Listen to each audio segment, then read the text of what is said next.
Bueno, vamos a seguir. Queremos felicitar al equipo de Portal Empresa, el videito que acabamos de ver. La revista Empresa nació hace 60 años, convocando la voz de empresarios, intelectuales y formadores de opinión, cuya mirada ha sido valiosa para estimular la reflexión e invitar al debate. Portal Empresa es la plataforma digital que desde 2016 continúa ese camino con la misma pasión por entender, contar y compartir con otros una mirada integral hacia el mundo actual. Les recomiendo entrar al Portal Empresa, es fantástico, acá liderado por Patricia Escloco y Tristán González Rodríguez Loredo. Y ahora los invito a pensar en la Argentina del futuro. Tendencias y desafíos a la construcción de un nuevo modelo de país de la mano de Sergio Berestein. Muy bien, aplauso a Sergio, chicos, ovación, muy bien. Sergio es doctor en Ciencia Política por la Universidad de North Carolina y es licenciado en Historia por la UBA. Desde 2014 es presidente de Bernstein, consultora de análisis político y estratégico. Es profesor de la Maestría de Negocios de la Facultad de Ciencias Económicas de la UBA. En 2019 fue designado presidente de la International Press Service para América Latina. Ha sido asesor, entre otros, del Banco Interamericano de Desarrollo, el Fondo Monetario Internacional y el Programa de las Naciones Unidas para el Desarrollo. Es autor de diversos libros, publicó más de 30 artículos académicos en revistas especializadas y volúmenes editados. Publica actualmente columnas de opinión en diarios de primera línea y conduce diversos programas de televisión en Buenos Aires, Rosario y Miami. Sergio. Muchas gracias. The floor is yours. Buenos días a todos, un placer estar acá. Muchas gracias por la oportunidad de compartir alguna visión sobre el futuro del país. Gracias por confiar en alguien que estudia historia para pensar el futuro. Es inusual. Hay gente que se dedica a planificar el futuro, son futurólogos, es una profesión, aunque les parezca mentira. Gente que hace proyecciones, a veces con modelos matemáticos, a veces utilizando otras metodologías. Y justamente desde la historia lo que les propongo es sacarnos de encima la inercia. Es tratar de pensar del futuro para acá y no de acá al futuro. En vez de preguntarnos cómo hacemos para superar los problemas que siempre tuvimos, etcétera, etcétera, no les propongo plantear un sueño, sino un objetivo realizable y preguntarnos cómo llegamos a eso. Supongamos que en vez de pensar un país, estuviésemos planificando un edificio. Bueno, no te preguntas qué había antes, lo derrumbás y empezás de vuelta. Planificás en función de algo que consensuaste con los que te ayudan o con los que te financian, con tus stakeholders múltiples, y lo construís. Les propongo pensar eso. Como punto de llegada, pensemos en el verdadero bicentenario, que es el del 2053, porque entre 1810 y 1853 el país fue un lío bárbaro, por ponerlo de una manera, elegante para un evento de estas características, ¿no? Guerras civiles, enfrentamientos de todo tipo. Era la época de los pactos preexistentes, ¿se acuerdan? Que por algo no lograron conformar reglas del juego, acuerdos que pudieran hacer de las Provincias Unidas algo parecido a una nación. No lo éramos. Entonces, de 1853 al 2053 son 200 años, pensándolo en perspectiva. Estamos en el 25, nos da un margen como para planificar algo en serio. Nada importante se hace en poco tiempo.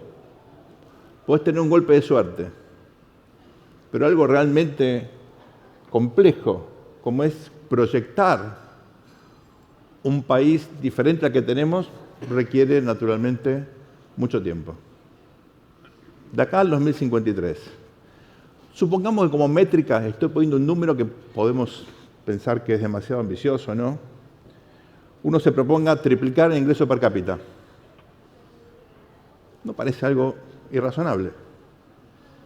Un país con el potencial que sabemos que tenemos perfectamente puede proponerse eso. Realmente un shock de riqueza.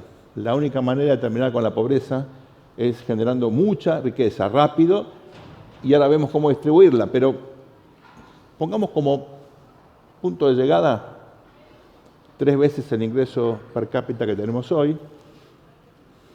Si Argentina hubiera seguido creciendo al ritmo que lo venía haciendo hasta el 75, hasta el Rodrigazo, hoy hubiéramos tenido el PBI de España, per cápita.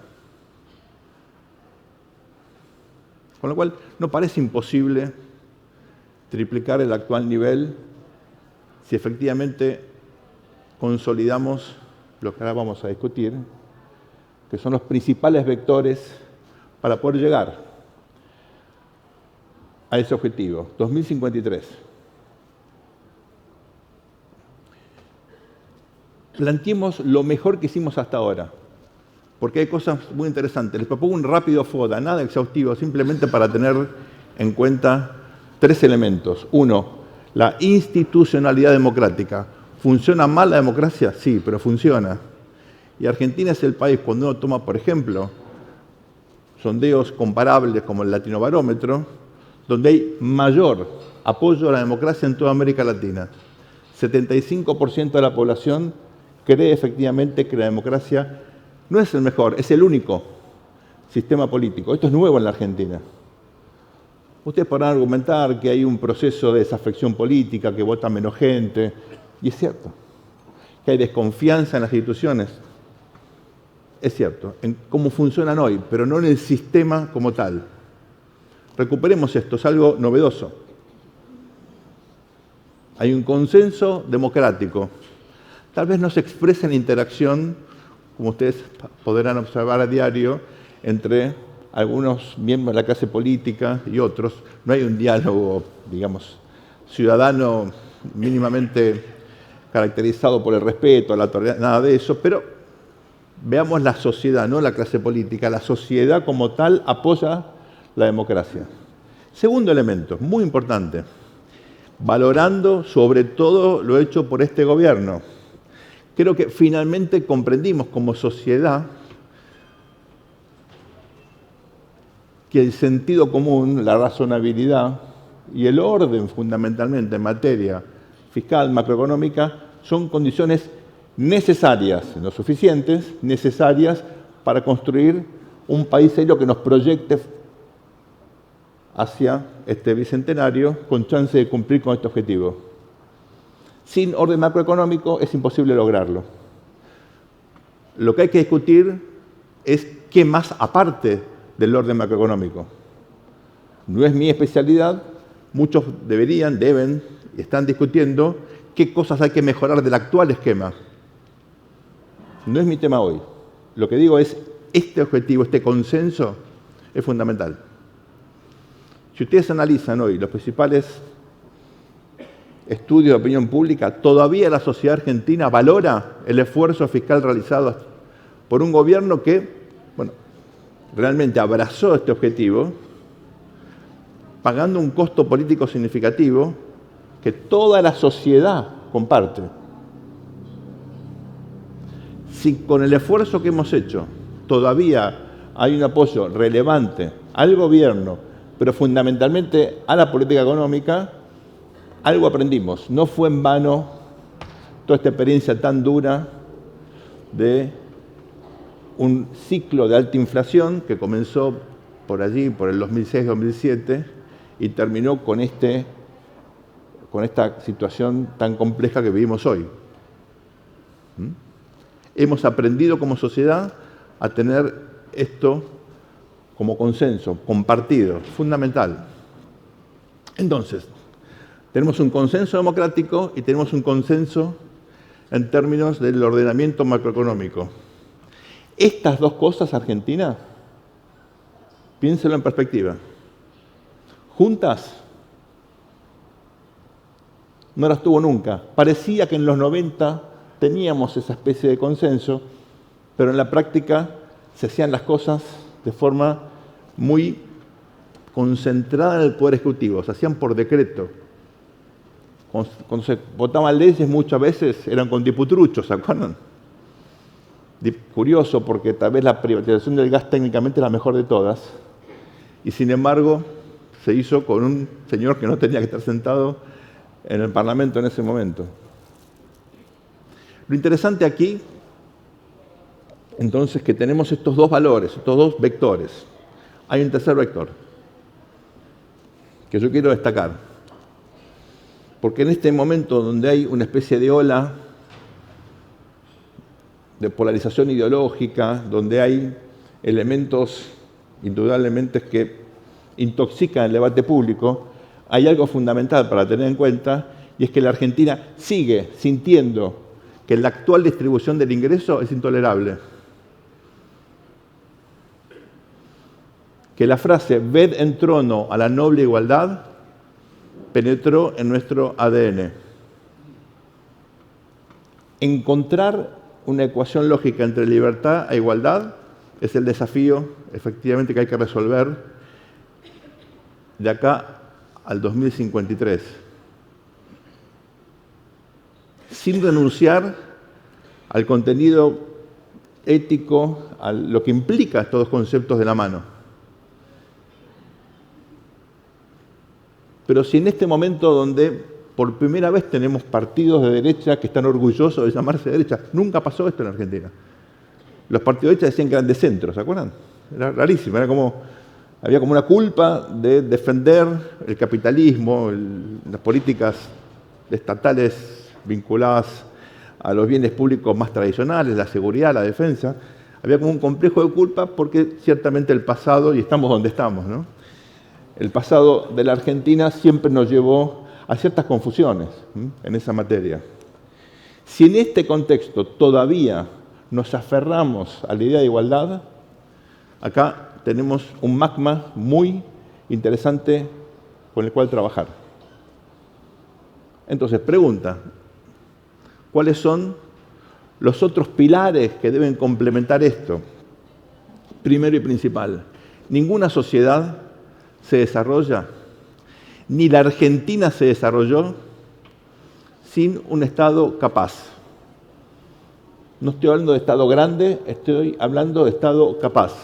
La Argentina que nosotros soñamos como ideal, que fue algo increíble como experiencia,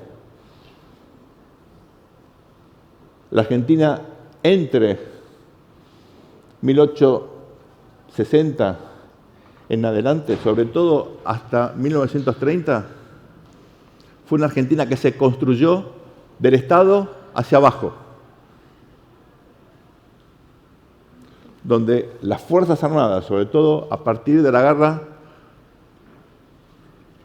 con el Paraguay, la educación pública, el correo, la presencia del Estado Nacional en todo el territorio gracias a los ferrocarriles, eso fue lo que derivó finalmente en una corriente impresionante de generación de riqueza y de una concepción distinta de la gobernabilidad, con un Estado, para esa época, muy capaz en las cuestiones fundamentales, en la construcción de ciudadanía. Pie de página.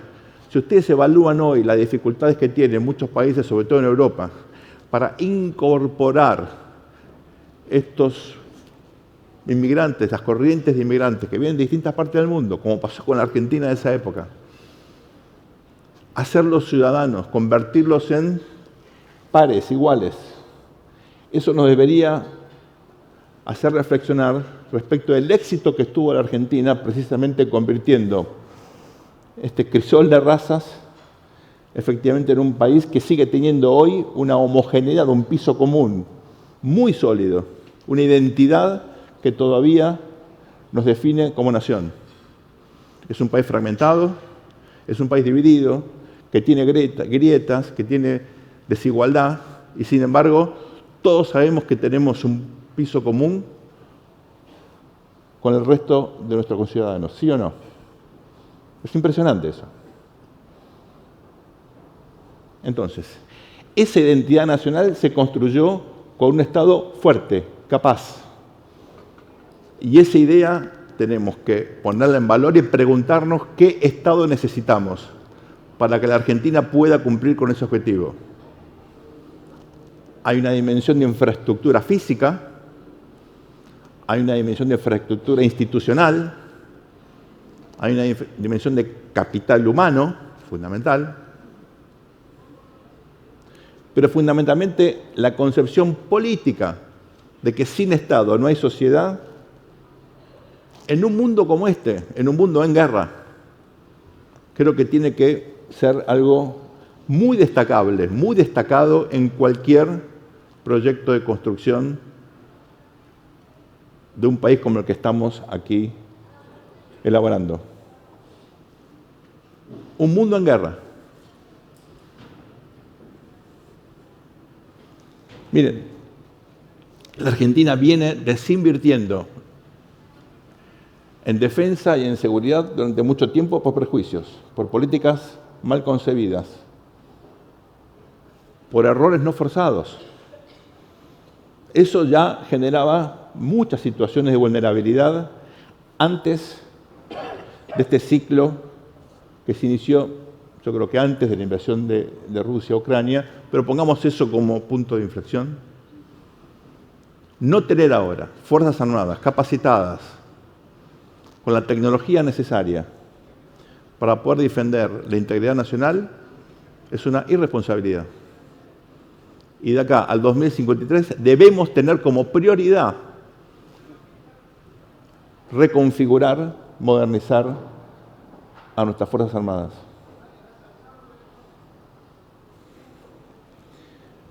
Los bienes públicos esenciales que están en la Constitución del 53 y que fueron modificándose con el tiempo deben guiarnos. Educación, salud, justicia, seguridad ciudadana, cuidado del medio ambiente. Sin esos elementos es imposible conformar esta sociedad que estamos efectivamente pensando. No significa que la gestión de esos bienes públicos tenga que ser necesariamente estatal, pero sí la planificación, la concepción de a dónde queremos llegar y los pasos intermedios. Después vemos quién gestiona. ¿Quién financia? ¿Cuánto al Estado Nacional? ¿Cuánto a las provincias? ¿Cuánto a los municipios? Entonces, la Argentina tiene una agenda de reformas estructurales para hacer ahora, fundamental, que esperemos que el gobierno, en el contexto de esta comisión del Consejo de Mayo, pueda efectivamente consensuar y llevar adelante. Pero ese es el inicio, es el ordenamiento que necesitamos para luego rediseñar estos bienes públicos, porque si aprendimos algo en estos años es que, por ejemplo, aumentar el presupuesto en un sistema que funciona mal, como el sistema educativo, ¿en qué deviene? En algo que funciona peor, no mejor. Si ustedes aumentasen hoy el presupuesto con el actual sistema educativo, ¿en qué termina? En otro fracaso. No es una cuestión de plata. Ojalá fuese una cuestión de plata. Es mucho más difícil el desafío, hay que reinventar el sistema. Sobre todo, como acabamos de escuchar, con la importancia que tienen las nuevas tecnologías en general y la inteligencia artificial en particular.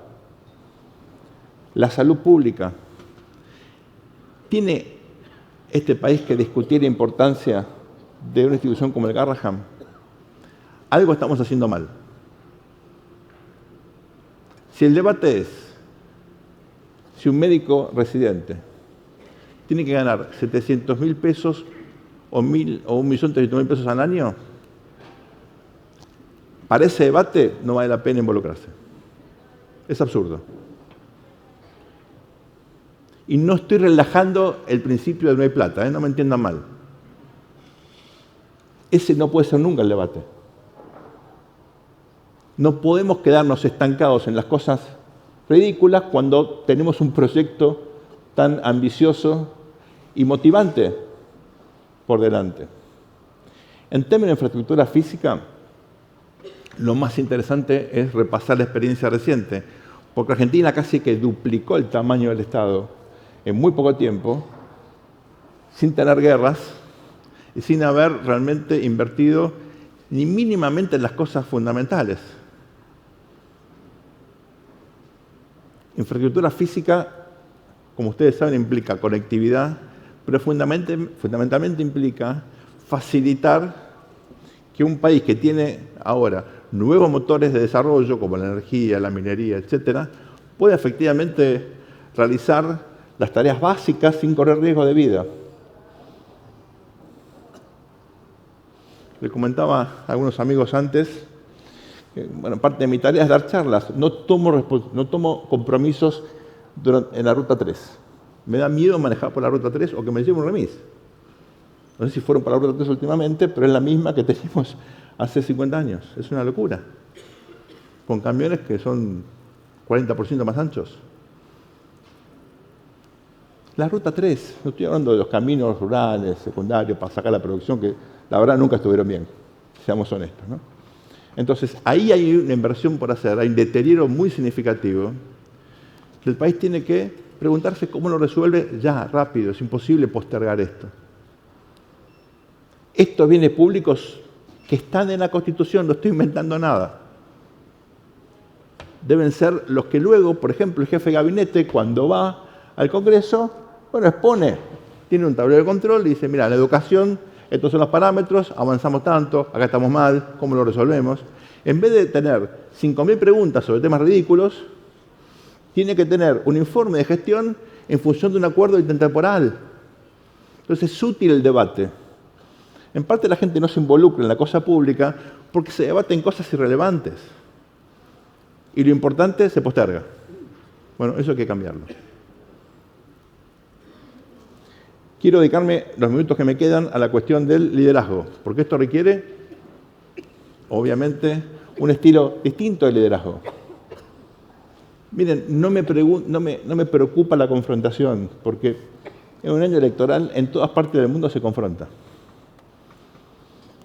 Hay como una gimnasia siempre, en todas las democracias, de confrontación electoral. Es útil esto, porque la ciudadanía tiene la posibilidad de advertir matices, proyectos distintos, ideas, virtudes, defectos, y votar lo que quiera. Eso es positivo. El problema no es la pelea en momentos electorales. El problema es cuando la pelea es todo. Cuando no hay ni siquiera vínculos personales como para generar acuerdos más allá de cuestiones específicas o de situaciones casi casuales que se generan. La Argentina se caracteriza, y esto es una vieja hipótesis de un gran sociólogo, José Luis de Imas, que hace casi 60 años, un poquito más, escribió un libro que se llama Los que mandan. Y él lo que dice es que Argentina se desarrolló tan rápido, fue una experiencia tan proteica, tan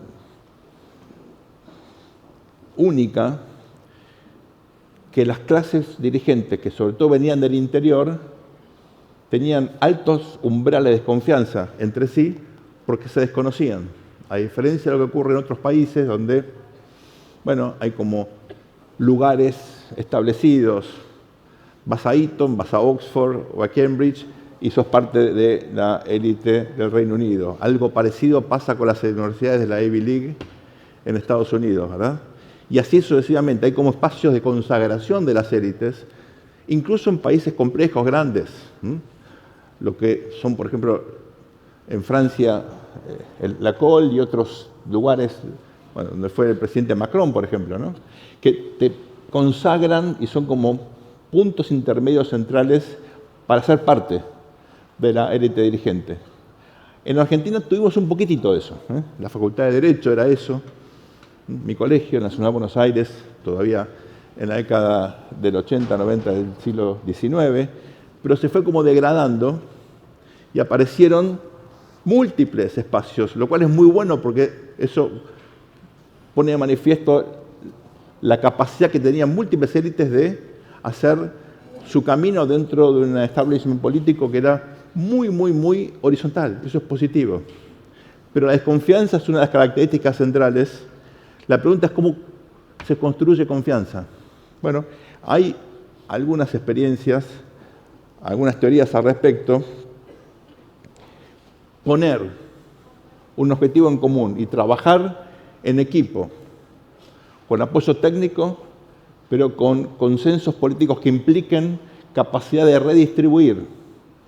Es decir, acuerdos, uno diría instituciones, con esa capacidad de generar juegos donde todos ganan. Bueno, eso es un principio que debería reducir los umbrales de desconfianza, en la medida que todos sepan y puedan verificarlo, que los beneficios de los cambios, del progreso que se logre son efectivamente para todos, no para una élite, no para una región, no para un sector. La desconfianza en parte tiene que ver con este juego de suma cero, donde gana uno, pierde el otro. Si construimos un juego cooperativo, la posibilidad de construir confianza se incrementa.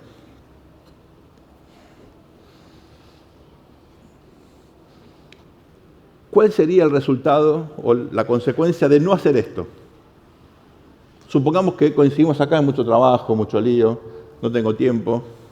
Dejemos pasar esto. Que Argentina siga la inercia hasta ahora. Me temo que si no nos proponemos un cambio metodológico en cómo planificamos, difícilmente rompamos esta lógica pendular, inercial que tenemos hasta ahora.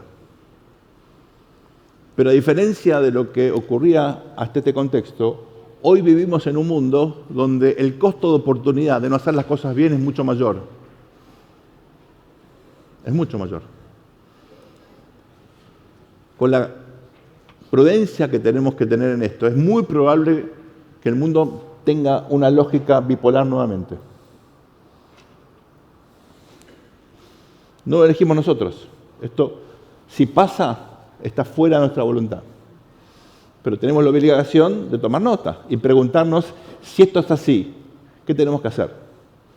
Sobre todo porque nuestros valores, nos sentimos y somos parte de Occidente, tenemos alineamientos que yo creo que son beneficiosos y hay que darle una vez más, creo yo, la derecha al gobierno de haber rápidamente modificado la política exterior del país. Nos alineamos con una de las dos potencias, pero ¿qué ocurre? Que buena parte de nuestras exportaciones, que buena parte de nuestro intercambio comercial en general, está con la otra. ¿Cómo tener los valores de un lado y los clientes del otro? No es sencillo, ¿no? Bueno, eso requiere mucha capacidad para desarrollar estrategias que con cierta ambigüedad permitan satisfacer ambos requisitos, cosa que es totalmente posible. ¿Cómo lo sabemos? Y porque los países desarrollados también tienen el mismo dilema y lo resuelven. Pero hace falta tener madurez política, claridad en la comunicación y fundamentalmente profesionales de primer nivel trabajando en las áreas críticas del aparato estatal, sobre todo, pero no únicamente en la Cancillería. Si el mundo se convierte, como lamentablemente parecería que es el caso, en un mundo donde el comercio internacional es estratégico, requiere acuerdos bilaterales, multilaterales, tenés que tener el mejor equipo de negociadores del mundo para poder conseguir ventajas. Tenés que tener una capacidad de coordinación con tu sociedad, con empresarios, con trabajadores, porque los que saben lo que necesitan son los que trabajan.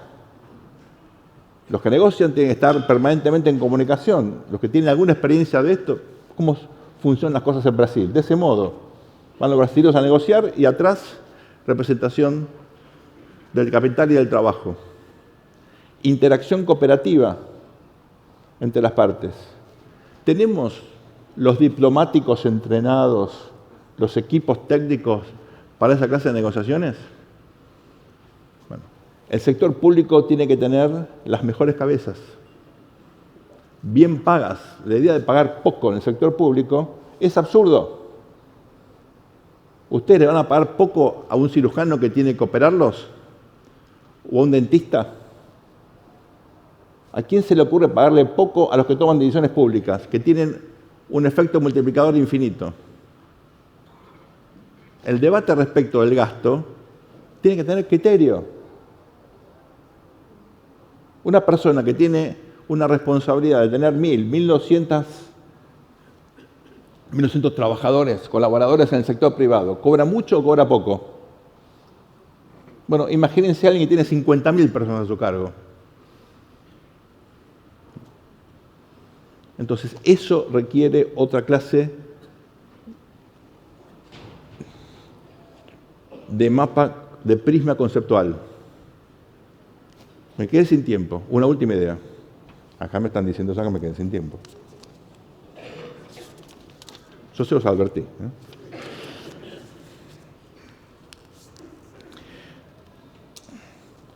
Cuando comenzó el proceso democrático, un gran actor, un gran cantante, nos convenció de que la verdad estaba volando bajo. ¿Se acuerdan? Bueno, eso era volar alto. Basta de discutir cosas irrelevantes. Basta de zafar. Basta de contentarnos con poco. Basta de empatar de visitante. Basta de aplaudir corners. Basta.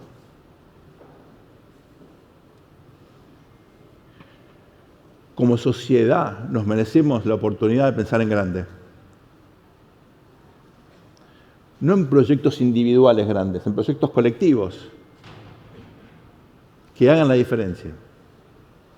Tal vez no lleguemos a la utopía esta de triplicar el ingreso per cápita, pero intentarlo, demostrarnos a nosotros mismos que podemos cambiar este rumbo tan decadente, tan mediocre. Miren, no llegamos hasta acá para seguir haciendo lo mismo. No puede ser. Hace falta un espíritu de rebelión, en el mejor sentido de la palabra. Romper la inercia. No para pelearnos con el que tenemos al lado, sino para trabajar en equipo. Muchas gracias.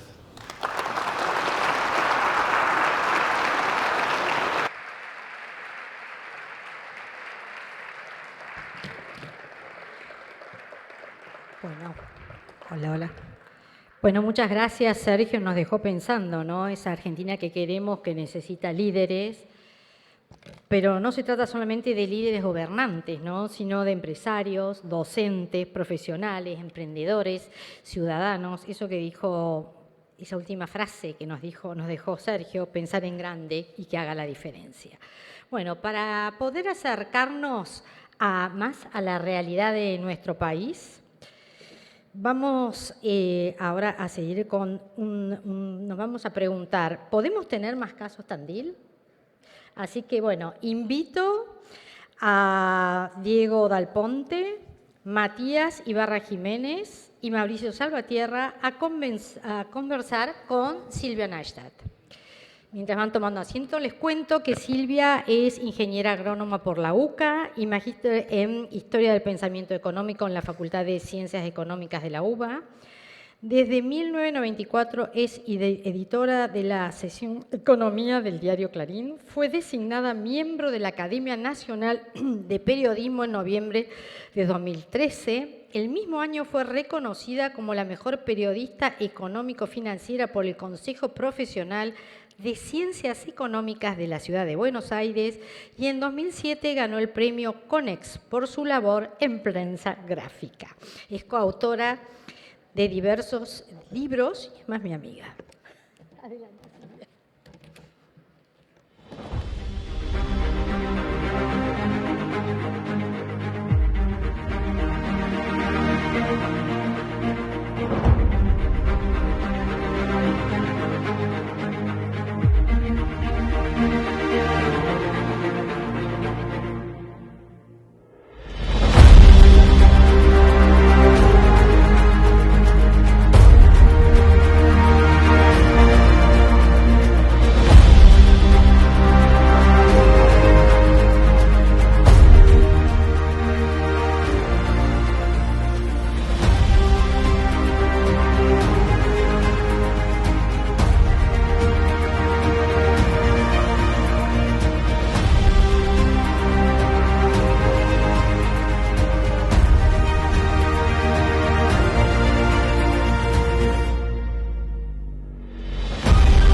Bueno, como habrán visto recién en el video, vamos a hablar del caso Tandil. Que la ruta que lleva Tandil, por suerte, no es la ruta 3, como nos acaba de decir Sergio Berenstein, así que vale la pena conocerlo. Pero antes quiero agradecer muchísimo a Silvia y a Víctor. Este encuentro realmente tiene una vibración especial y estamos aprendiendo tanto esta mañana, porque el profesor Gustavo Riesgo nos acaba de enseñar las 3 I: interdisciplinario, intersectorial, interpersonal, y creo que el caso Tandil tiene mucho de eso. Pero antes les voy a presentar con quienes vamos a conversar, que gente realmente de un talento, los conocí por Zoom, es muy interesante. Mauricio Salvatierra, ahí está, él tiene 25 años de experiencia en Globan, por supuesto ingeniero en sistemas, de otra manera no sé si estarías por ahí en Globan. Mauricio está desde el 2006 en una empresa que nació en el año 2003 y hoy es director de capacidad para las industrias de media, entretenimiento, salud, retail, manufactura. Fue presidente del clúster tecnológico de Tandil y es parte del equipo fundador de Flama, que es la Semana del Conocimiento, una iniciativa que impulsa la cultura del aprendizaje y de la cooperación. Aquí está también Diego Dal Ponte, ¿no? Diego es doctor de Ciencias de la Ingeniería del Instituto Balseiro. Justamente hoy se habló del Balseiro, del fundador. Quiero contarles que Carlos Balseiro, el hijo del fundador del Balseiro, es hoy el presidente de ese instituto, que es una fábrica de talentos, uno de ellos aquí. Diego es subsecretario de Vinculación y Transferencia de la Universidad Nacional del Centro de la provincia de Buenos Aires, donde también es profesor, y es responsable del Centro de Innovación y Creación de Empresas e investigador del Instituto Pladema. Y aquí a mi derecha está Matías Ibarra Jiménez, es contador público, también por la Universidad Nacional del Centro, experto en transformación digital y modernización del Estado. Matías se desempeña como subsecretario de Innovación Tecnológica, Participación Ciudadana del municipio de Tandil y impulsa políticas de gobierno abierto, digitalización de procesos, proyectos de impacto ciudadano, trabaja por una gestión pública cercana, ágil y con propósitos. Es nacido y criado en Tandil y dice que disfruta del trail running, no sé qué es eso, después nos contás, debe ser caminar por la montaña, ¿no? Y de los vínculos humanos. Bueno, a ver, estamos hablando de la transformación de Tandil por el ingreso de una empresa como Globan, que en parte uno de los fundadores de Globan, creo que fue Guibert Anglevian, que se formó en la Universidad de Tandil y dijo, quiero estar ahí. Globan llegó hace 16 años a Tandil y en el año, creo, 2023 o 22, inauguró una sede que es divina. ¿Qué pasó desde entonces en Tandil? A ver. Bueno, está claro quién es el que hace deporte, ¿no? El chico. Pero bueno. Creo que la historia de Tandil, de la transformación que ha sufrido Tandil, viene un poquito más atrás. Y nos encantaría poder contar más o menos 20 años de historia, ¿sí? Yo ahora me pongo a pensar, en realidad Globan se estableció en el 2006 en Tandil y son muchísimos años, ¿sí? Yo ya no los quiero ni contar. Pero creo que viene un poquito más atrás, que por ahí el que puede dar ese contexto de cómo nace, de por qué llega Globan a Tandil, me gustaría que empiece desde el lado de la universidad. Qué atento. ¿Te parece bien? Gracias, Mauricio. Sí, así me parece que ese puntapié inicial estaría bueno que lo dé Diego. No, bueno, a ver, que aparte, es difícil. Aparte estudió conmigo también ingeniería, ¿no? Muy bien. Sí, brevemente, pero se remonta a 30 años que lo conozco. Empezamos a estudiar ingeniería de sistemas en el año 96. Para ubicarlos en contexto, en esa época no existía internet, ¿sí? Primeros celulares, ¿sí? Zapatófonos, esos duros pesados. Y a los pocos años, cuando terminamos, cuando nos recibimos y ya nos volcamos a hacer lo que íbamos a hacer, ya estábamos trabajando sobre el proyecto de desarrollo tecnológico, apoyados en internet, con empresas que estaban empezando a aparecer. En esa evolución es impresionante ir viviéndolo al mismo tiempo que se va desarrollando, ¿sí? Lo vas viendo mientras va pasando. Cuando en los primeros años donde nos recibimos, los únicos posibles trabajos que había, año 2002-2003, se basaban en ir a trabajar a una telefónica o a un banco, pero la empresa de software como la conocemos hoy no existía. Y ahí es donde surge la idea y donde se ve el potencial del desarrollo como industria del software. Y originalmente hay como un primer impulso desde la universidad de decir, bueno, esto hay que hacerlo, hay que participar y hay que crear empresas de esto va a pasar. Y se inicia un camino, una iniciativa que busca incubar empresas. Que empresas se vayan a instalar en Tandil, entonces la universidad ponía a disposición algún espacio físico por un determinado periodo de tiempo y la carrera de Ingeniería de Sistemas, que era, digamos, la usina de talentos, como le dicen ahora, pero bueno, personas que programan, que por ahí alimentaban ese primer desarrollo. Y ahí los distintos actores empiezan también a surgir de manera natural. El municipio también identifica como un potencial de desarrollo y de diversificación de su capacidad esa industria y también busca acercarse para ver cómo alentarla. Y realmente en ese momento, principios de los 2000, 20 años, no había mucha idea de cómo hacer ese desarrollo.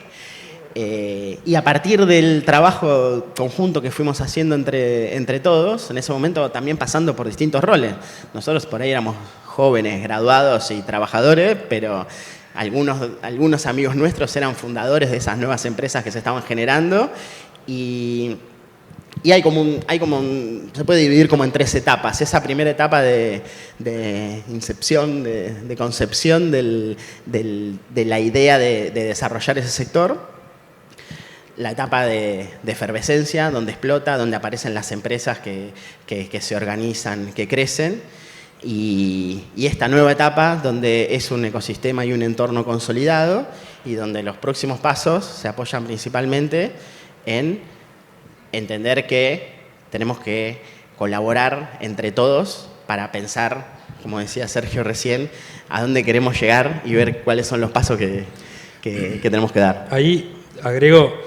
Fue cuando, creo que en el 2006, cuando Globan se instala en Tandil, fue donde empieza un poco la aceleración, ¿no? Porque Globan se instala con esta visión tan increíble que tiene de conquistar el mundo, decían al principio, y ser la mejor empresa de software, anclado en que Givers había salido de la Unicel. Entonces, yo simplemente caí en Globan porque quería irme a Tandil. Entonces, de hecho, Giver cruza por los pasillos acá en Buenos Aires, estaba trabajando y dice, ¿vos sos el gordito que te quería a Tandil? Sí, le digo, bueno, andate a Tandil y armemos las oficinas. Entonces llegamos a Tandil y empezamos a desarrollar todo ese ecosistema. De hecho, al principio no fui bien recibido. Yo le contaba, los chicos ya saben la historia, pero me invitaron a conversaciones en donde decían, che, ustedes nos van a robar toda la gente. Y la primera postura fue, no. Nosotros estamos acá para hacer crecer el ecosistema. No tenemos que tener discusiones por ahí tan simples como, che, me robás la gente. Vamos a pensar qué es lo que hay que desarrollar. Y ahí es donde me parece que se empezó a gestar toda una dinámica en pos de ir cambiando las visiones que teníamos en ese momento como asociación de empresas de software, hablando con la universidad y empezando a hablar con el municipio, ¿no? Hasta que apareció nuestro querido PESIT. Claro, ahí es la pregunta que se hace el municipio, ¿qué está pasando acá? ¿Cómo empezamos a trabajar juntos? Entonces, la universidad, programa institucional. Las empresas, programas empresariales. El municipio, programa de gobierno. Todos caminos separados que no generan un plan de desarrollo para la ciudad. Bueno, empezamos a buscar esos puntos comunes, ¿sí? Una planificación estratégica y esto que dice Mauricio. El plan estratégico en este caso no es la economía del conocimiento, era de software y servicios. Nos empezamos a juntar, a trabajar, a delinear un programa, ¿sí? Con una visión de 10 años y ahí es donde arranca esa segunda etapa, ese clic donde, como dice Diego, nos encontraba en otros espacios, trabajando en otros roles, pero nos fue generando un músculo, un trabajo, una confianza, que el trabajo de las personas, lo esencial son las personas en estos casos, que nos generaron todo esto que estuvo por venir, que no lo veíamos en ese momento, pero también con un aprendizaje continuo. Y ahí es donde empezamos a tener nuevas herramientas y otro nivel de trabajo. De alguna manera los tres son lo que dijo un gran académico, Jorge Sábato, ¿no? La necesidad de ese triángulo, la unión de la academia, el Estado y el sector privado trabajando en conjunto. Ahora, ¿cómo hicieron para no robar gente? Porque hacía falta que egresara más gente de la universidad para poder... Ese fue nuestro primer planteo, ¿no? O sea, las conversaciones al inicio, a mí me encanta ver la evolución que tuvimos de los tipos de conversaciones a lo que conversamos hoy. Imagínense lo que estamos pensando para el futuro, ¿no? Entonces, las primeras conversaciones fueron alrededor de, che, vos me vas a robar gente, o avísame cuando te llamé. No, le digo, yo no te voy a avisar, yo tengo mi propio plan como empresa. O sea, entonces, la discusión era, cada empresa tiene su propio objetivo, pero a ver, trabajemos, ¿cuál es el problema? ¿Falta gente? Bueno, listo. Dieguito, falta gente. Y bueno, pero no damos abasto para sacar los suficientes egresados que ustedes necesitan. Y ustedes son malos, también nos decían, porque ustedes sacan los chicos antes que... Y es todo cierto. ¿Eh? Y es todo cierto. Sí. No, pero bueno. Entonces, lo que empezamos a decir, che, ¿qué es lo que necesitamos? ¿Sí? Vamos a resolver. Bueno, necesitamos talento. En ese momento necesitábamos talento para que trabajen en nuestras empresas de software. Bueno, y la ingeniería, sí, obviamente necesitábamos un montón de ingenieros, pero también necesitábamos otro tipo de perfiles. Entonces empezó toda esa carrera de agregar formaciones y de diferentes tipos de formaciones. Antes necesitaba solamente ingenieros de software o monitos que desarrollen software. Sí. Hacíamos todo de punta a punta, aparecen otros roles. Y con los años, si nosotros ahora miramos para atrás, existen tecnicaturas, hay 3 tecnicaturas más, una de ellas nocturna. Existe una carrera de gestión de proyectos tecnológicos en económica. Vos decís, listo, Globan se pone y las empresas de software se ponen a hablar con Exacta. No, de hecho son con los que menos se pueden hablar. Se habla mejor con económicas. Entonces, desarrollamos una carrera de gestión de proyectos tecnológicos. Al mismo tiempo, con el municipio, desarrollamos la Escuela Municipal de Talento del municipio, porque decís, antes la escalera en Tandil, ¿sí? Cuando yo fui en el 96 a Tandil, lo único que había era estudiar ingeniería en sistema, ¿sí? Entonces el escalón para la gente era altísimo, era muy alto, ¿sí? Pero en las conversaciones dijimos, che, ¿por qué no ponemos escaloncitos más chiquitos? Vamos a crear tecnicaturas, vamos a crear otro tipo de formación. La Escuela Municipal de Talento que dirige Mati, de alguna manera lo que hace es como un trampolín para los jóvenes, porque hoy por ahí no tienen bien claro para dónde quieren ir y le mostramos con diferentes programas las opciones que hay.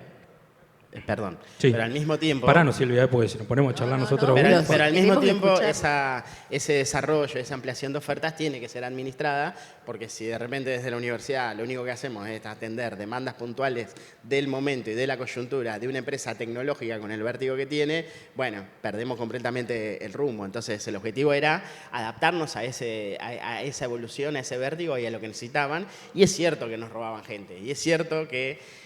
Pero en el buen sentido, es cierto que habiendo posibilidades de trabajo, donde más o menos podías programar algo y tenías la oportunidad de trabajar en una empresa en proyectos súper interesantes, era atractivo, ¿sí? Y por ahí es muy difícil tener instrumentos para poder hacer las dos cosas al mismo tiempo y poder desarrollarse de manera armónica, y eso genera y generaba tensiones y va a seguir generando. Pero si miramos, de nuevo, como decía Sergio, un poquito más a donde apuntamos, esa efervescencia que hubo multiplicó por 3 o por 4 la matrícula de carreras orientadas a lo tecnológico. Decilo. Y los últimos 2 años, ¿quiénes son los que más inscritos tienen? Decilo. Bueno, exacto. Ahora, Matías, ¿en qué cambió la ciudad? ¿Qué pasó en estos años de tanta efervescencia? ¿Cómo es su PBI, por ejemplo? ¿Cuánto aporta? Sí. A ver, no lo tenemos medido como Estado local, pero Tandil pasó a ser de una ciudad de turismo de Semana Santa, de ir a comer una picada, ¿sí? A una ciudad de conocimiento, ¿sí? Donde hoy tenemos industria ganadera, la agropecuaria, turismo, metalmecánica, que fue la de base de la ciudad mucho tiempo, y la industria del conocimiento. Hoy son más de 60 empresas las que están instaladas en la ciudad. Y es una dinámica muy grande. En 20 años, tengan este número, en 20 años la ciudad aumentó su población en un 36%. Está por arriba de la media de cualquier ciudad de la Argentina. ¿Cuántos son? 146.000. Wow. Pasamos de un poquito más de 100.000 a 146.000. Y es una dinámica que creemos que se da mucho también por la calidad de vida, por esto del pensar de la ciudad de los 15 minutos, ¿sí? De que está todo mucho más cerca, de que uno encuentra una calidad educativa alta, ¿sí? Entonces eso genera unas condiciones para que la gente quiera estar en la ciudad. Volviendo a ese ecosistema tecnológico o de economía del conocimiento tan interesante, hoy hay un desafío enorme que es la llegada de la inteligencia artificial, que de pronto dice, no, los desarrolladores lo desarrolla la inteligencia artificial. ¿Qué hacen esas empresas, incluso la universidad, que ha formado ingenieros de sistema que hoy pueden ser reemplazados? Cuéntenos. A ver, por un lado es cierto que es muy vertiginoso, muy rápido y muy masivo, muy al mismo tiempo en todos lados, la disrupción de la inteligencia artificial como tecnología y herramienta, y eso por ahí golpea más a los sectores específicos que se dedican a ciertos desarrollos. Lo real es que por ahí la velocidad que tenemos los humanos y las personas de evolucionar no es tan rápido como el de la tecnología y el de los distintos modelos que hoy existen. Entonces, en términos de formación y de capacidades, las personas de 40 y pico de años que nos formamos en tecnología, nos formamos de manera continua, asimilando las capacidades y las nuevas cosas que van surgiendo. Entonces, en términos de formación, hay cierta formación de base generalista que es invariante y que nos da el marco y la capacidad para ir asimilando, me refiero como persona, esta evolución y estos distintos roles y estas distintas capacidades. Esa formación es la que te permite esa maleabilidad para poder acoplarte, adaptarte, aprender algo nuevo y ver para dónde va a surgir. Personalmente, creo que si bien es un momento donde genera miedo y desconocimiento y dudas sobre qué va a pasar, que haya mucha más capacidad de desarrollar cosas más baratas, más rápidas y mejores, es una oportunidad y va a converger a que puedan pasar cosas espectaculares. ¿Podemos tener un transitorio malo e incómodo? Podemos tenerlo y lo estamos teniendo, pero la visión que tengo respecto a eso es positiva. Sí, yo estoy de acuerdo también con Diego y yo soy más del equipo positivo. Para mí no hay mejor momento para estar vivo. O sea, hay algunas complicaciones en el mundo, no vamos a ser ingenuos en ese sentido, pero este tema de la tecnología nos va a potenciar muchísimo, ¿sí? En donde cada vez nos vamos a hacer un poco más inteligentes con el uso de la tecnología y vamos a lograr cosas increíbles. Y por eso dentro de Tandil, cuando uno mira la evolución, nosotros dejamos de tener discusiones de necesitamos un pibe que sabe programar a necesitamos empezar a ver y a diseñar cuál es el tipo de conocimiento que necesitamos, ¿sí? Entonces, hace ya entre 6 y 7 años, empezamos a trabajar en conjunto en no solamente lo que forma la universidad, bueno, ¿qué formamos en nuestros secundarios? Entonces empezamos a crear secundarios, algunos secundarios de tecnología, no sé si alguno ha escuchado lo de las escuelas PRO en Córdoba, es bastante viejo, es un sistema secundario muy, muy interesante.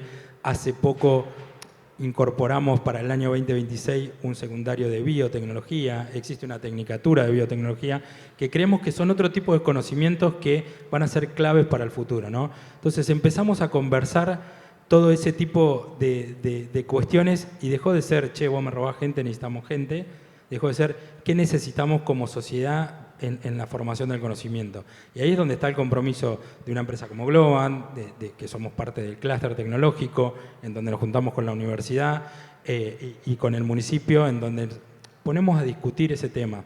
y la verdad que se nos están presentando algunos desafíos interesantes. Interesantísimo. Matías, la industria del conocimiento pudo desarrollarse en la Argentina como se desarrolló también por algo, por un marco, ¿no? Una ley muy importante que es la Ley de Economía del Conocimiento, que además es casi una política de Estado porque surgió, recuerdo muy bien, en el año 2004 con Roberto Labaña y siguió con algunas modificaciones. ¿El municipio cómo ayuda? ¿En qué ambiente crea? Y de paso, ¿qué signo político tiene el intendente? Bien, nosotros tenemos lo distinto que Tandil está administrado por el intendente Miguel Ángel Lungui desde hace 22 años. Ah, wow. Y esa continuidad política también habla de la continuidad programática que hace que las cosas puedan suceder con otro nivel de aceleración. Con respecto a la No ley te me escapes del signo político. Radical. Ah, bueno, muy bien. Radical. Unión Cívica Radical. Y la idea con la ley de la economía del conocimiento, que nos agarraba en otras funciones, por lo menos a mí, era acompañar a las empresas, ¿sí?, en la primera ley, a poder validar, ¿sí?, todo lo que era el trámite, porque estaba muy vista desde la ciudad de Buenos Aires. En ese momento las empresas, para aplicar en la ley, tenían que tener sí o sí un domicilio en Cava. Con lo cual, ahí teníamos una contraparte. Bueno, podemos solucionarlo. Fue una etapa de acompañamiento y luego fue la Cámara, con la última parte de esa ley y el impulso, la continuidad con la reforma de la nueva ley, que empezó ya a trabajar una consultoría, ¿sí?, para que todas las empresas, ya no solo las consultaban, sino todos los que eran partes del clúster, estuvieran en línea y pudieran trabajarlo más ágilmente. Ah, muy interesante. Ahora yo quería preguntarles tanto a Diego como a Mauricio, ¿qué inventos hubo, tanto de la universidad como de Globan, que lleven el sello de Tandil? ¿Qué innovaciones? Si las pueden compartir. Desde lo tecnológico hay muchas específicas de muy alto nivel. Hay un trabajo reciente del desarrollo de un mamógrafo óptico. ¿Sí? Es un mamógrafo que para hacer estudios no utiliza rayos, sino que usa luz. Entonces, eso está patentado, se conformó un spin-off, una startup con investigadores de la universidad y es un dispositivo que tiene un potencial espectacular si medimos el impacto del tratamiento de cáncer de mamas y de estudios no invasivos sobre eso. Se pueden hacer todos los controles que uno quiera, porque es inocuo respecto a los métodos tradicionales, por nombrar uno. Hay otros desarrollos que este viernes vamos a estar también firmando la creación de una empresa que se llama Retinar, de base tecnológica, que usa inteligencia artificial para la detección temprana de retinopatía diabética, que es la principal causa de ceguera, de ceguera prevenible en Argentina. Hay desarrollos que apuntan más a la infraestructura, algunos desarrollos que se están haciendo para tener una historia clínica integrada en toda la República Argentina, con sus dificultades, porque es un sistema federal donde cada provincia tiene su autonomía, entonces deciden o no adherir. Algunos desarrollos en educación también, para el acompañamiento y también con inteligencia artificial, detección temprana de posibles abandonos, ver evoluciones, ver contextos familiares a través de indicadores que se miden en función de eso. Es bastante amplio. En el caso yo puedo hablar no de inventos, sino del talento que tiene Globan en Tandil, que hoy pasa a ser bastante relevante a nivel global para la compañía, ¿no? Tandil tiene 300 Glovers, ¿sí? Que si uno lo mira en los 30.000 de Globan no es mucho, pero mucha gente ahí son gente experta y que tienen exposición global dentro de la compañía. Y un ejemplo, hay expertos que han trabajado, no sé si han escuchado Intuit Dome, que es este nuevo estadio de Los Ángeles, de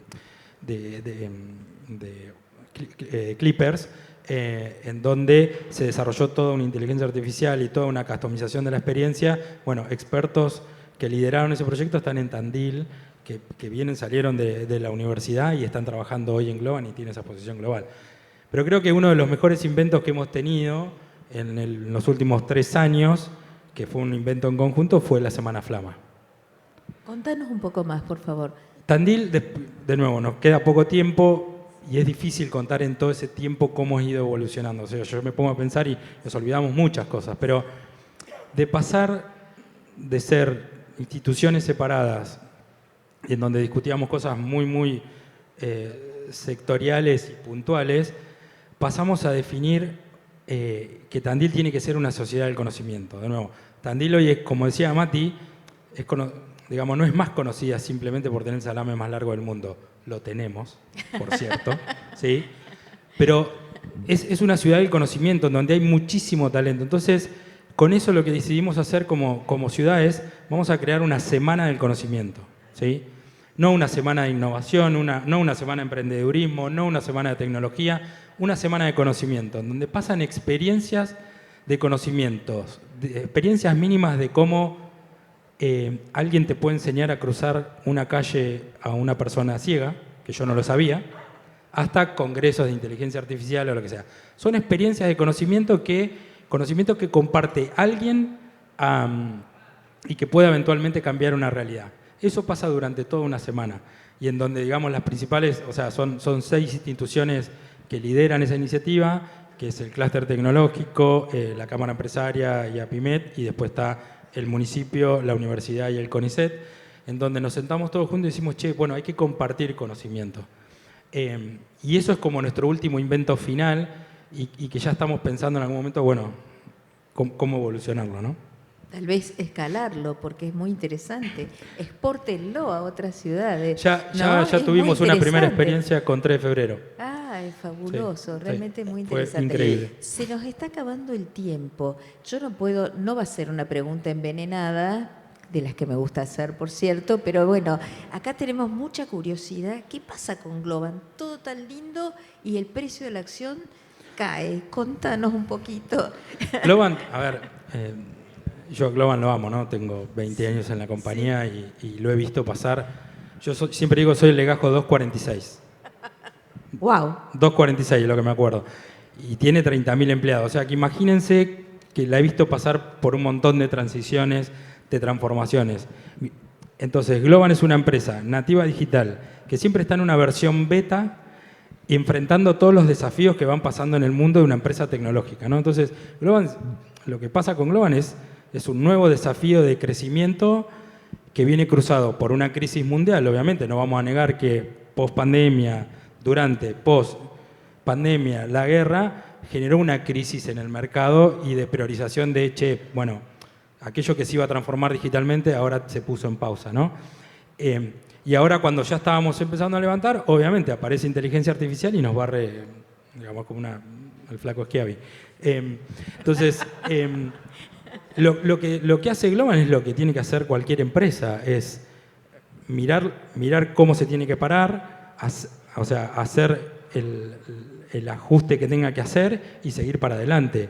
Nosotros estamos poniendo en marcha un nuevo modelo de desarrollo de software que no está implementado en ningún lado, de desarrollo de tecnología, y lo vamos a hacer, y lo vamos a poner en marcha, y vamos a hacerlo junto con la inteligencia artificial. Estamos lanzando todo un mega programa de reinvención de los perfiles de los chicos, de los Glovers, que eso va a ser muy interesante. Fabuloso. Bueno, nos dicen que se nos acaba el tiempo.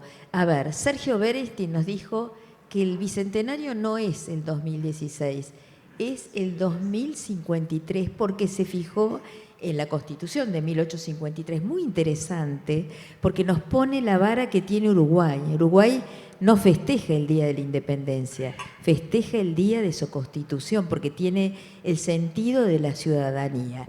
Yo lo que les quiero pedir a los tres es una palabra clave. ¿Cómo llegamos o cuál es la clave para llegar, para que haya muchos Tandil en el 2053? Empezamos por Matías. La clave para mí es el acuerdo, acuerdos mínimos. Las diferencias están garantizadas, todos pensamos distinto. Pongámonos de acuerdo en algo y avancemos para ese algo. Para mí la palabra clave vuelve a ser plan estratégico. Pero, ese es nuestro nuevo desafío. No es el plan estratégico viejo, es un nuevo plan estratégico. Las cosas cambiaron completamente, pero nos tenemos que tenemos que setear el norte nuevamente de nosotros, con las instituciones viejas y las nuevas, definiendo cuál es el norte que tenemos que tener como ciudad.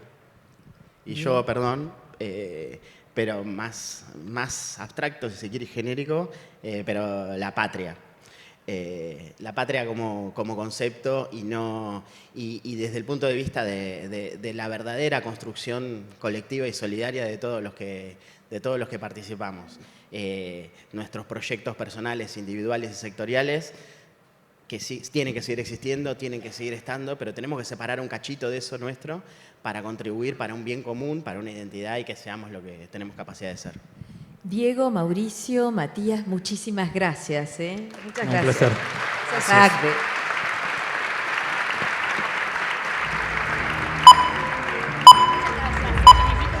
Todo empezó en esta hermosa ciudad abrazada por sierras milenarias. Dio luz a una idea y lo hizo alrededor del fuego. Ahí, donde nacen las historias, las preguntas, el deseo de entender, de crear, de compartir. Por eso, Flama. Porque el conocimiento también enciende, despierta y transforma.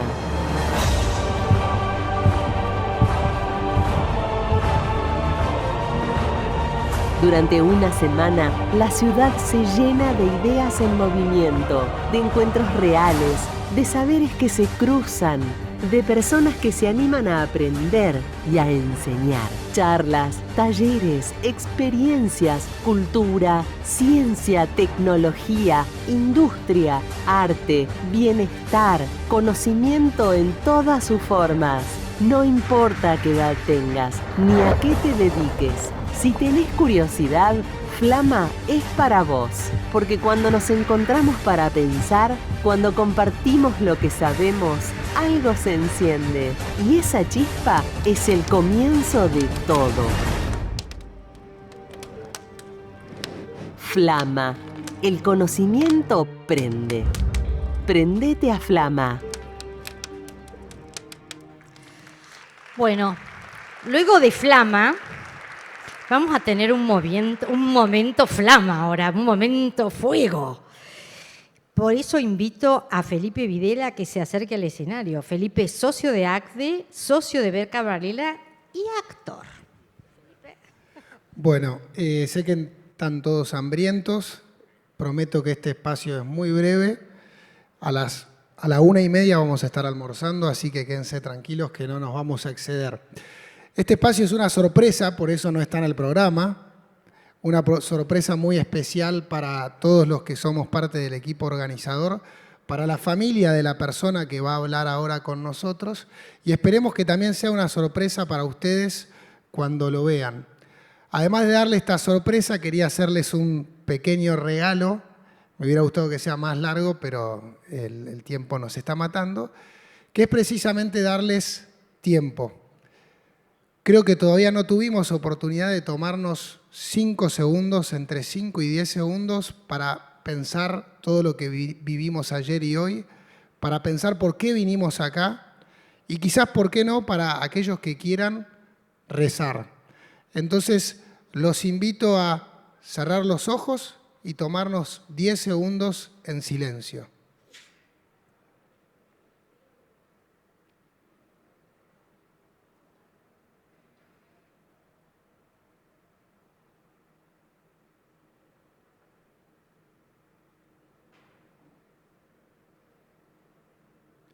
Muchas gracias.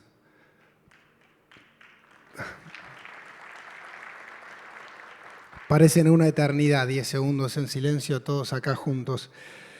La persona que les quiero presentar es una persona muy importante para ACDE. Es uno de sus fundadores y es una persona que, si Dios quiere, va a ser santo. Hola, Enrique, ¿cómo estás? Hola Felipe, es una alegría para mí estar presente en este encuentro anual de ACDE con todos ustedes. Bueno, Enrique, la alegría es nuestra, es un honor estar acá con vos. Y quería empezar preguntándote un poco, venimos hablando de las crisis que hay en el mundo, la desigualdad, una iglesia que nos llama a mirar a los más desválidos, a los más pobres.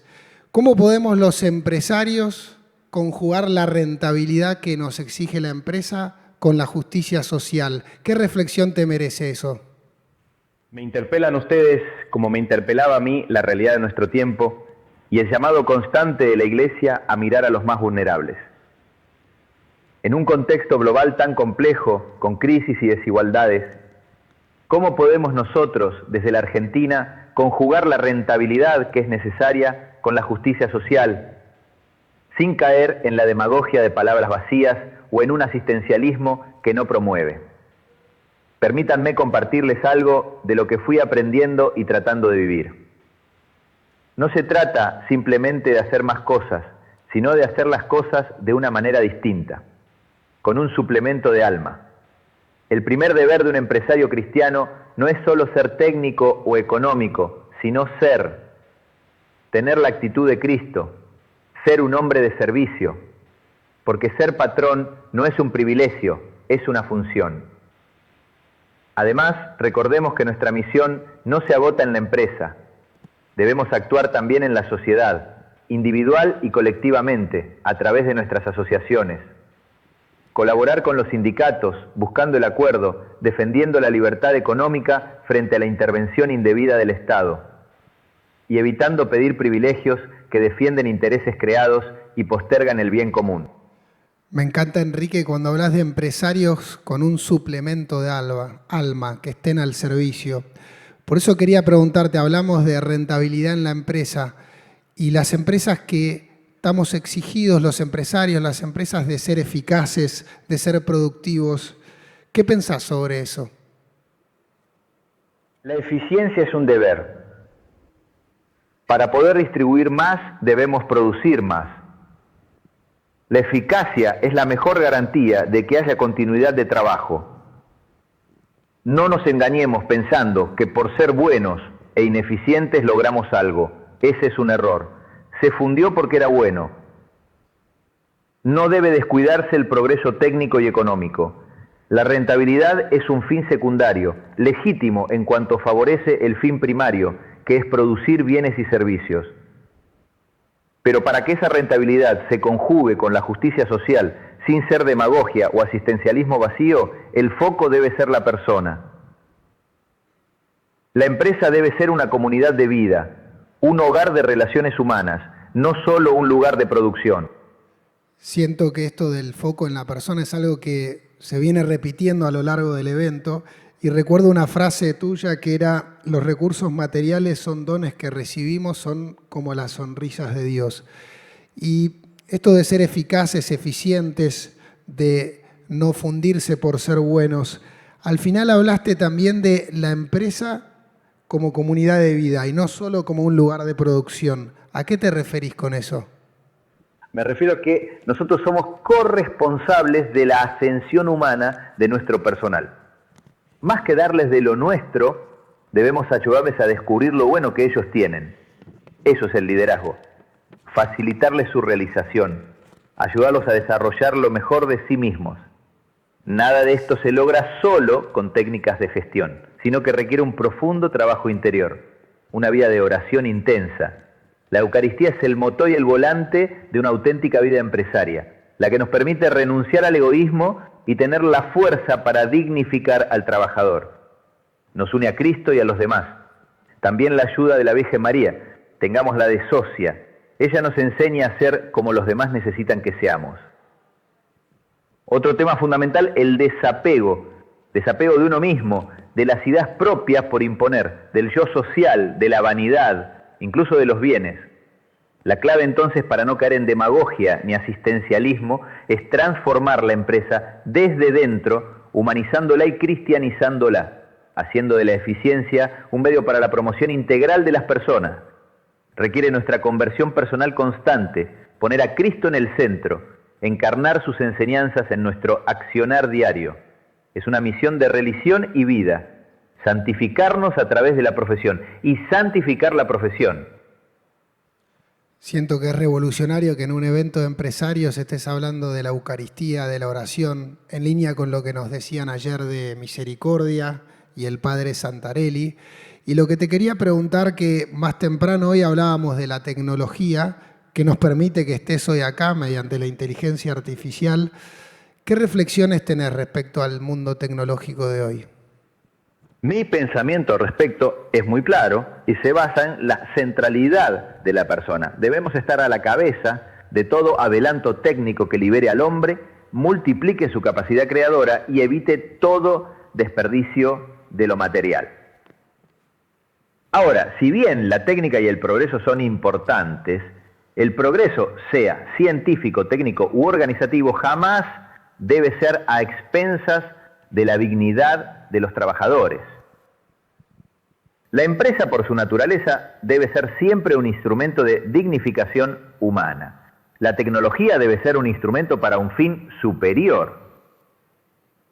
Nuestra misión es asegurar que todo este avance, que todas estas nuevas herramientas sirvan para que el hombre se enriquezca con un nuevo saber y con nuevos medios de acción más potentes. Debemos orientar estos desarrollos para el máximo incremento de la personalidad de cada uno de nuestros colaboradores, promoviendo la ascensión del hombre para ser hombres mejores y dignos de su destino sobrenatural. Me pasa con gente, sobre todo de mi generación, frente a la incertidumbre política y económica que vive nuestro país, sobre todo en los últimos años, que deciden irse afuera, buscar horizontes fuera de nuestro país. Es difícil juzgarlos porque el país no recibe tanto. Entonces me pregunto, ¿cómo discernir desde una mirada cristiana cuándo quedarse y apoyar y apostar a la Argentina y cuándo buscar un mejor lugar afuera? Yo comprendo bien esa incertidumbre que nos apremia, un peso que muchos sentimos hoy. La situación de nuestro país es compleja, pero la pregunta fundamental no es simplemente irse o quedarse, sino ¿dónde nos llama el Señor? Para discernir esto es vital el trabajo interior profundo. Debemos rezar mucho, pedir la gracia de Dios, estar unidos a Él, nutrirnos de la Eucaristía. Es en esa intimidad donde encontramos la luz y la fuerza para entender su voluntad. Dios nos pone en un lugar con una misión: santificar nuestra profesión y a través de ella santificar a los demás. Nuestra labor como empresarios es servir a Dios sirviendo a los hombres en este terreno económico. Esto implica humanizar la empresa, ver al trabajador como prójimo, como hijo de Dios, poner la economía al servicio del bien común aquí, en nuestra Argentina, construir una Argentina que atraiga y no expulse. Aunque la tarea parezca inmensa y difícil y los medios escasos, si somos fieles al Evangelio, el éxito está en manos de Dios. Él se sirve de estas mismas dificultades para despertarnos. Se trata de ser los hombres que Dios y los demás necesitan que seamos, allí donde Él nos ha puesto. Es una misión de fe y vida. Escuchen en la oración, ahí está la respuesta personal. En tiempos donde todo, sobre todo con la tecnología, es ya, ahora, en este momento, donde apostar a largo plazo es difícil, a pesar de que vimos varios testimonios de eso. ¿Qué nos diría sobre la importancia de hacer cosas que sean con miras a largo plazo, de construir algo que no solo sirva para hoy? Qué bien comprendés el afán de nuestros días, esa prisa que nos acosa, pero miremos a nuestro Maestro, a la Virgen Santísima. ¿Actuaban ellos con agitación? No. La verdadera obra, la que deja huella, la que permanece, se gesta en la calma interior y en la humildad. Las verdaderas grandezas son humildes. Ya nuestro Señor nos lo señalaba con sus palabras a Marta, mientras María se recostaba a sus pies. Para construir algo duradero, algo que no sea efímero, es vital rezar mucho, buscar ese recogimiento que nos permite escuchar la voz de Dios. Es ahí, al pie del sagrario, donde encontramos la luz y la fuerza, donde el espíritu domina la carne y podemos actuar con serenidad, sin esa agitación estéril. La paciencia es necesaria. Se trata de actuar con dominio de uno mismo, reflexionar, no ir al instante al resultado, sino construir lentamente desde el interior de las almas, comenzando por la propia. Calma interior, paciencia en la acción y la mirada puesta en la eternidad, confiando en la misericordia y gracia de Dios. Ahí está la clave. Cumpliendo con lo prometido, Enrique, voy con la última pregunta.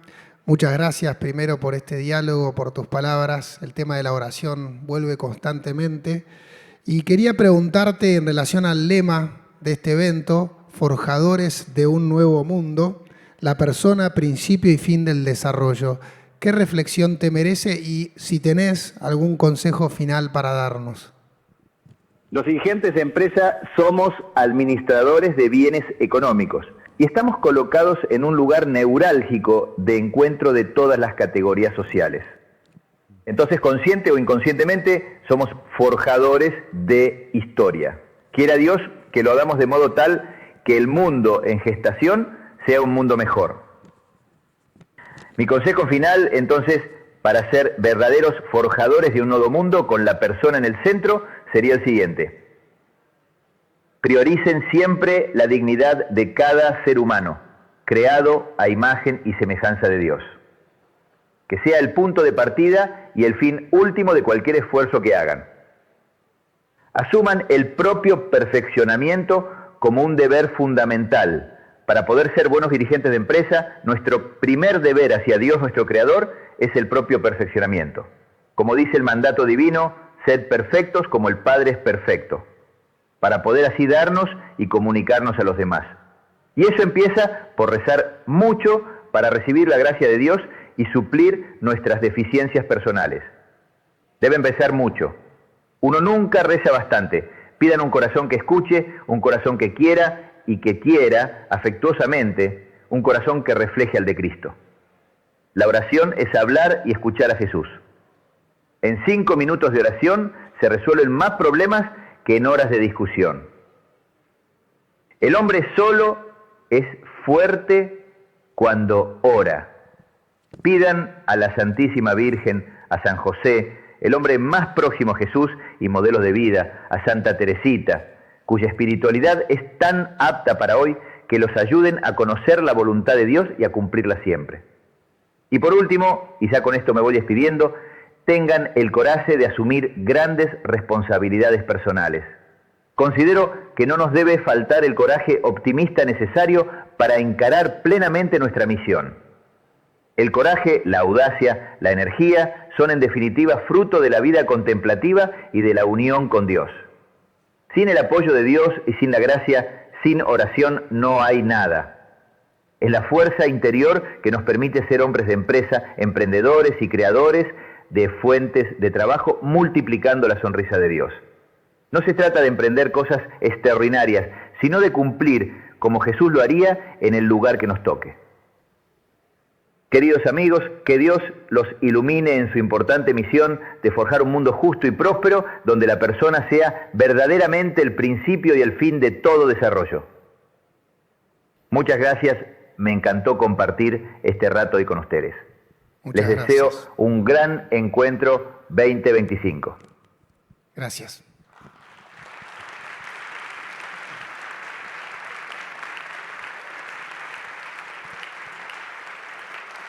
Una sola aclaración por las dudas. Esto fue hecho con inteligencia artificial generativa. La voz es la original de Enrique Yo y todo lo que él dijo es literal de libros o discursos que él dio. No es nada generado el texto por la inteligencia artificial, sino que es todo literal. Muchas gracias.